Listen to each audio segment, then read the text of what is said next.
डंगरा फैजी टोला में महानंदा का कहर शुरू, सैकड़ों घर पर कटाव का खतरा। बताते चले कि नेपाल की तराई क्षेत्र में हो रही लगातार बारिश के बाद बायसी प्रखंड क्षेत्र से गुजरने वाली नदियों इन दिनों उफान पर है। खास तौर पर बायसी प्रखंड क्षेत्र से गुजरने वाली महानंदा नदी के जलस्तर में लगातार चढ़ाव उतार होने के कारण प्रखंड के श्रीपुर मलाटोली पंचायत के डंगरा फैजी टोला गाँव के नजदीक महानंदा नदी का कहर देखने को मिल रही है, जहाँ महानंदा नदी से हो रहे तेज कटाव के कारण से इस गांव के सैकड़ों परिवार पर नदी का कहर मंडरा रही है। हालांकि तेज कटाव से ग्रामीण अपने आशियानों को बचाने के लिए अपने स्तर से हर संभव प्रयास में लगे हुए हैं। डंगरा फैजी टोला गांव में तेज कटाव की खबर मिलते ही पूर्व मंत्री सह पूर्व विधायक बायसी हाजी अब्दुल सुभान कटाव स्थल पहुंचे, जहां कटाव की भयावह स्थिति को देखते हुए मौके से कई आला अधिकारी सहित जिला प्रशासन को फोन कर जल्द से जल्द फ्लड फाइटिंग कार्य करने की अपील की। जबकि मौके पर पहुंचे स्थानीय मुखिया प्रतिनिधि मोहम्मद जहरुद्दीन एवं पूर्व मुखिया अख्तर हुसैन, राजद के युवा नेता मोहम्मद शाहनवाज आलम और स्थानीय ग्रामीणों ने बताया कि यहाँ वर्षों से कटाव हो रही है, जिसकी लिखित सूचना विभाग को कई बार दिया गया है, लेकिन कटाव को रोकने के लिए अभी तक किसी प्रकार का कोई कार्य नहीं किया गया है। कटाव तेजी से हो रही है, अगर विभाग की तरफ से किसी प्रकार का कार्य न किया गया तो पूरा फैजी टोला गांव को नदी में विलीन होने में समय नहीं लगेगा और चंद घंटों में नदी में विलीन हो जाएगा, जिससे सैकड़ों परिवार घर से बेघर हो जाएंगे। जिसको देखते हुए तमाम लोगों ने जिला प्रशासन सहित तमाम आला अधिकारी से जल्द डंगरा फैजी टोला गांव को नदी में विलीन होने और सैकड़ों परिवार को घर से बेघर होने से बचाने के लिए कटाव रोधक कार्य करने की गुहार लगाई है। आपको बता दें कि यहाँ वर्षों से हो रही नदी कटाव के बाद भी कटाव को रोकने का कोई अस्थायी समाधान नहीं किया गया है, जिसका नतीजा यह है कि आज पूरा डंगरा फैजी टोला गांव नदी में विलीन होने को है। वही तेजी कटाव को देखते हुए यहाँ के निवासी अपने हाथों से अपना आशियाना उजाड़ कर पलायन करने की तैयारी में जुट गए हैं। बायसी एरिया जो है बाढ़ प्रभावित एरिया है। इस बार बाढ़ आने से कई क्षेत्र प्रभावित हुए हैं, खासकर श्रीपुर मलाटोली पंचायत के जो डंगरा गांव है, जहां पे लगातार वर्षों से कटान हो रहा, लेकिन जो है कोई भी जनप्रतिनिधि हो या प्रशासन हो संज्ञान में नहीं लिया। आखिर इसका बचाव का क्या उपाय है? आप मौके पर पहुंचे हैं। देखिए, यहाँ तो महानंदा, कनकई, पड़वान तीनों नदी यहाँ पर है। कनकई नदी आगे मिलता है, अब पड़वान आगे वहाँ ढिंगड़ा मड़वा के पास जाके मिलता है। तो यहाँ बड़ी नदी है ये महानंदा खासकर, और इसमें कनकई भी जोड़ा हुआ है। तो ये जो पोर्शन अभी जो हम लोग देख रहे हैं, ये सूख गया था, यहाँ पर कटाव नहीं था।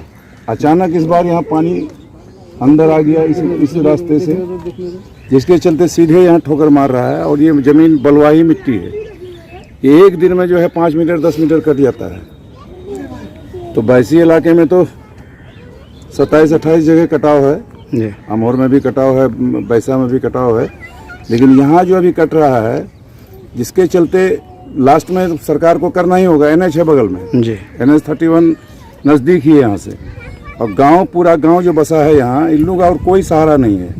लोग बहुत मजबूरी में यहाँ आके बसा है, और इन लोगों का गांव कटने ही पर है। इसलिए हम लोग जो है सरकार से, ख़ास तौर पर जल संसाधन विभाग से, जल संसाधन मंत्री से, माननीय मुख्यमंत्री से, हमारे विपक्ष के नेता जनाब तेजस्वी यादव जी से आग्रह है, यहाँ के जिला प्रशासन, जिला पदाधिकारी महोदय से, यहाँ के AC साहब और कार्यपालक अभियंता से, SDO मैडम से, तमाम लोगों से आग्रह है कि ऐसे मामले जहाँ भी है, ख़ास तौर पर अभी हम लोग जहाँ हैं डिंगड़ा श्रीपुर पंचायत में है, यहाँ बैरियर के पश्चिम तरफ, इस कटाव को अगर नहीं रोका गया तो बहुत जल्दी 2-4-5 दिन के अंदर ये गांव कट जाएगा। जो लोग काफ़ी शौक से अपना घर भी बना लिया है, इसलिए हम लोग चाहेंगे यहाँ के इमीडिएट फ्लड फाइटिंग का काम से कम शुरू कर दिया जाए 24 घंटा के अंदर। यहाँ पर आपके क्षेत्र में देखा जाता है कि नदी कटाव काफ़ी तेज़ी से चल रही है। हालांकि यहाँ के जो स्थानीय ग्रामीण हैं, इनके द्वारा भी काफ़ी प्रयास की गई पूर्व में भी, लेकिन जनप्रतिनिधि या फिर किसी सरकार के द्वारा अभी तक किसी प्रकार का संज्ञान नहीं लिया रहा है। आप लोग इकट्ठा हुए ग्रामीण क्या मांग कर रहे हैं? आज जो है ग्रामीण जो है ये नदी के ठोकर में बैठे हुए हैं। देखिए, ये जो कटान हो रहा है ना, 1 साल पहले से ही हो रहा है। एक दिन हम जो वर्तमान विधायक है शहीदुद्दीन साहब, उसको भी लेकर आए थे। उसने देखा और कहा जो ठीक है, हम जो लिखित के साथ जो है ना आगे DM को भेज देंगे, लेकिन अभी तक उसने ये भेजा है कि नहीं मालूम नहीं है। और हम लोग खुद जो है ना 4 दिन पहले जिला पदाधिकारी के पास गए थे, जो वो कल आया था और कहा जो ठीक है हम देख के जा रहे हैं, 2 दिन के अंदर जो है ना काम इसका स्टार्ट कर देंगे। और अगर स्टार्ट नहीं किया तो ये 50 किलोमीटर 50 जो फीट दूरी है ना घर, पूरा ये घर जो है ना नदी में समा जाएगा, तब कुछ नहीं हो सकता। तो क्या जिला प्रशासन से क्या मांग कर रहे हैं इमीडिएटली? यही मांग कर रहे हैं जो जल्द से जल्द 24 घंटा जो हमारे पूर्व मंत्री बिहार सरकार के द्वारा जो बोला गया वही अगर करेगा तभी ये गांव रुकेगा, नहीं तो नहीं रुकेगा। असल में हमारे यहाँ का जो कटाव होता है जी तो पानी बढ़ने के समय में जब नदी के किनारे पानी आता है उस समय कटाव होता है जी और फिर ओवरफ्लो जब हो जाता है तो कटाव बंद होता है और फिर जब पानी घटता है तो फिर जब किनारे से पानी बहता है तब फिर कटाव होता है।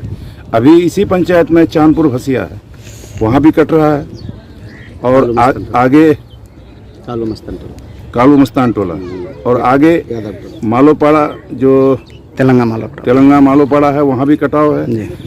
ये महानंदा से आगे भिकनपुर है, आगे बनगावा है, आगे मड़वा है, ये सब नदी कटाव के चपेट में है। उस पार डिंगड़ा भी कभी जाता है कभी छोड़ता है, वहाँ स्कूल तक चला गया था, फिर अभी इस बार पता नहीं क्या पोजीशन है, अभी भी मतलब खतरे में है। और आगे जो कनकई नदी है उससे ताराबाड़ी चनकी ताराबाड़ी जिसको बोला जाता है, चनकी ताराबाड़ी और ताराबाड़ी, ये दोनों कटाव के इसमें है। बहुत ज़्यादा कटाव हो रहा है चनकी में खासकर, और अभी पानी जब बढ़ा है तो ताराबाड़ी में भी कट रहा होगा। तो ये बायसी इलाके में मजबूती से इस काम को अगर नहीं किया गया, बोल्डर पिचिंग हो जाए तो सबसे एक नंबर, अगर बोल्डर पिचिंग नहीं होता है तो कम से कम जियो बैग का क्रेटिंग करके, जियो बैग से जो क्रेट होता है क्रेटिंग करके जो इसको लगाया जाए तभी ये कटाव रुक सकता है। ये सिर्फ लूट खसोट बांस बल्ला लगा करके ये टिकता नहीं है, एक सीजन टिकता है, एक सीजन के बाद फिर चला जाता है। अभी फिलहाल इमरजेंसी के लिए फ्लड फाइटिंग का काम हम लोग चाहते हैं कि जल्दी से जल्दी हो जाए। मौके पर पूर्व मंत्री पहुंचे हैं, स्थानीय मुखिया जनप्रतिनिधि भी पहुंचे हैं, तमाम ग्रामीण इकट्ठा हुए हैं। क्या स्थिति उत्पन्न है यहाँ की और क्या अभी कटाव का स्थिति है? कटाव का स्थिति तो भयावह है जी। यहाँ हमारे जनप्रतिनिधि या हमारे अभी वर्तमान मुखिया द्वारा लिखित में मौखिक पदाधिकारियों को, यहाँ के जनप्रतिनिधि विधायक को, यहाँ के जिला पदाधिकारी को, सबको ज्ञापन दिया गया, लेकिन अभी तक किसी तरह की कोई कार्रवाई नहीं हुई।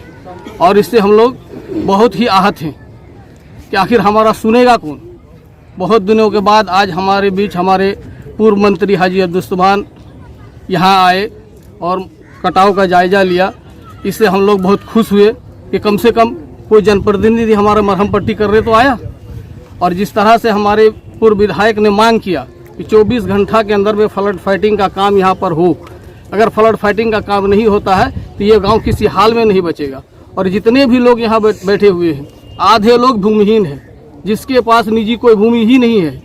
यहाँ अगर कट जाता है तो ये विस्थापित होकर के कहाँ चला जाएगा, इसका कोई हिसाब नहीं है। कितने घर विस्थापित होने का डर है इस कटाव से? इस कटाव से लगभग 300 घर विस्थापित होने के कगार पर है। इसलिए सरकार से या जिला पदाधिकारी से हमारी ये मांग है कि अविलंब जितना जल्दी हो यहाँ पर फ्लड फाइटिंग का काम हो, ताकि हम लोगों को या हमारे ग्रामीणों को बचाया जा सके।